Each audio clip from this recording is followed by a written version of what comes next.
A deputada Carla Zambelli, do PL, saiu do Brasil 20 dias depois de ser condenada a 10 anos de cadeia. A informação foi publicada no G1 e na Globo News por Andréa Sadi e Otávio Guedes. À tarde, a Procuradoria-Geral da República pediu a prisão preventiva da deputada.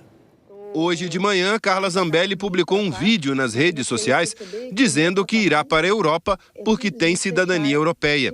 Disse também que vai pedir licença do mandato nos próximos dias e que viajou para buscar tratamento médico. Ela anunciou que está nos Estados Unidos. No começo da tarde, o advogado da deputada informou que deixou o caso por motivo de foro íntimo. De acordo com fontes da Polícia Federal, Carla Zambelli saiu pela fronteira terrestre com a Argentina no dia 25 de maio, na altura das cidades de Foz do Iguaçu e Puerto Iguaçu. Em seguida, pegou um voo para Buenos Aires e de lá, no mesmo dia, outro voo para os Estados Unidos. Há 20 dias, o Supremo Tribunal Federal condenou a deputada a 10 anos de prisão pela invasão dos sistemas do Conselho Nacional de Justiça e falsidade ideológica. De acordo com a denúncia, Zambelli orientou o hacker Walter Delgatti a invadir o sistema do CNJ e produzir um falso mandado de prisão contra o ministro Alexandre de Moraes. A deputada chegou a ter o passaporte apreendido em 2023 durante as investigações do caso. Com o avanço do processo, a Justiça devolveu o documento. Zambelli não tinha restrições para deixar o país. De acordo com a PF, Carla Zambelli não registrou a saída do Brasil. E hoje, a Procuradoria-Geral da República pediu a prisão preventiva dela. O Procurador-Geral da República, Paulo Gonet, afirmou que não se trata de antecipação do cumprimento da pena e que a prisão é necessária para assegurar a aplicação da lei penal. O PGR também pediu a inclusão do nome da deputada na lista vermelha da Interpol como foragida e a suspensão do passaporte dela, além do bloqueio de bens e valores. São situações completamente diferentes, né? A deputada Zambelli, ela foi condenada a 10 anos de prisão pela primeira turma do Supremo Tribunal Federal, unanimidade, inclusive, essa decisão, por conta daquela invasão ao sistema do Conselho Nacional de Justiça, né? Inserção de dados falsos, até mandado de prisão falso contra o ministro Alexandre de Moraes, que classificou como atitude vil. Então, tem toda uma conexão, inclusive, com a trama golpista, porque o ministro Alexandre de Moraes disse que o modus operandi da trama golpista era justamente você tentar enfraquecer, você tentar desestabilizar instituições democráticas. E teria sido esse movimento que a deputada Carla Zambelli fez. Então, a situação dela é completamente diferente. Ela fala em tratamento médico, também fala no deputado Eduardo Bolsonaro. Eduardo Bolsonaro agora tem um inquérito investigando a atuação dele, mas a situação é completamente diferente, né? Assim, uma coisa é bem diferente da outra. Isolada politicamente, ela sempre foi, desde que teve aquele episódio do segundo turno ali das eleições, em que ela saiu com a arma na mão atrás de um adversário político na rua de São Paulo.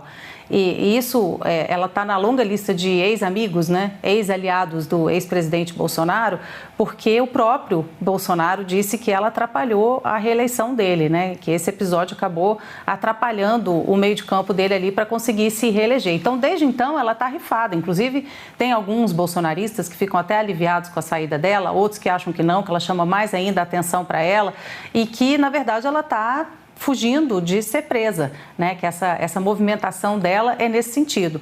Agora, politicamente, ninguém vai lutar pela deputada Carla Zambelli ali no Congresso, como fizeram, por exemplo, pelo deputado Alexandre Ramagem. A situação dela é muito diferente, porque ela acabou se tornando ali excluída do bolsonarismo e é claro que não tem nenhum apoio de outros espectros da política ali. Então, a situação dela é bastante complicada nesse sentido. Assim, um alívio de certas pessoas falando, olha, ainda bem que foi, porque ela sabia que ia ser presa, então acabou fugindo. E a primeira coisa que os governistas fizeram, o líder do PT tomou essa atitude, foi pedir que a Procuradoria-Geral da República fizesse exatamente o movimento que Paulo Gonet fez. Prisão preventiva, né? Pedir essa prisão preventiva e também eles pediram que ela fosse incluída ali como fugitiva na lista vermelha da Interpol. E ainda tem outros desdobramentos, né? Embora o Supremo já tenha declarado a perda de mandato dela, eles também querem uma nova representação no Conselho de Ética da Câmara dos Deputados por conta de abuso de prerrogativas parlamentares e quebra de decoro parlamentar. A Carla Zambelli não deixou o país, a Carla Zambelli fugiu. E ela não fugiu da justiça, é diferente, ela embarcou. E por que eu tô dando ênfase a essa palavra embarcou? Porque no Brasil a justiça só funciona para pegar pessoas pobres e principalmente para reforçar as desigualdades. E por que eu tô usando esse contexto para te mostrar? Porque ela, mesmo depois de ser condenada a 10 anos de prisão por simplesmente ajudar a hackear um sistema nacional de justiça, ela pode sair do país, viver a vida dela e ainda bater no peito para falar que ela é italiana e não pode ser deportada. Agora, pasmem, tem vários casos de pessoas que roubaram comida e no primeiro momento são presas. Sabe por quê? Porque até o fator da fiança é basicamente um fator que vai reforçar as desigualdades. E até porque você vai concordar comigo que a fiança é uma liberdade à venda. Ou seja, se você tem dinheiro, você consegue comprá-la. Se não, você tem que sentar dentro de uma cela e esperar. Porque o pobre, querendo ou não consegue pagar a fiança, diferente da pessoa que é rica. Porque independente do que aconteça ou simplesmente do que faça, enquanto o crime for fiançável, aí, meu anjo, pode apostar que essa justiça não vai funcionar para essa galera.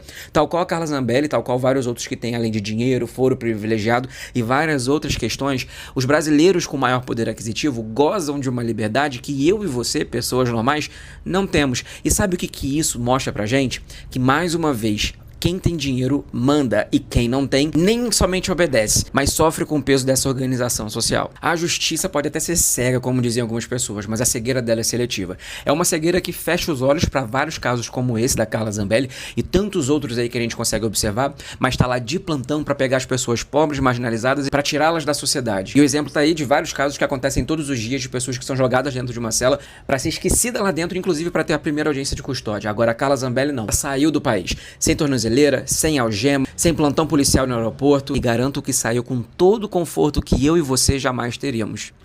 Pensa aí um pouquinho. A gente saiu agora em todo canto, a Carla Zambelli fugiu. Tá fazendo uma live da Europa. Ela que foi condenada a 10 anos, é a covardia desse pessoal. Eu tenho alertado, viu, pessoal? A Procuradoria-Geral da República, eu entrei com algumas peças. Eu tenho um temor muito grande que Jair Bolsonaro, que agora começa o julgamento, agora começa para valer. E a gente sabe que ele vai ser condenado e vai ser preso. Ele sabe disso, são muitas provas. Aquela operação Punhal Verde Amarelo, tudo documentado. Agora, eu chamo a atenção das autoridades para o risco de fuga do Bolsonaro. Tem que haver um monitoramento. Eu já fiz pedido de prisão preventiva e tem um cálculo ali, que agora é o julgamento, tudo bem. Mas ele tem que ser monitorado, porque eu não tenho dúvidas. Ele já deu várias declarações de que ele está preparando também a fuga. Isso seria uma grande frustração nacional, porque o que a gente quer é que essas pessoas que tramaram a abolição violenta do Estado Democrático de Direito sejam punidos. Na ditadura, esse pessoal, esses generais que mataram Rubens Paiva, que fizeram o que fizeram, ninguém foi preso. Então é a primeira vez da história que a gente quer justiça. É sem anistia e sem fuga.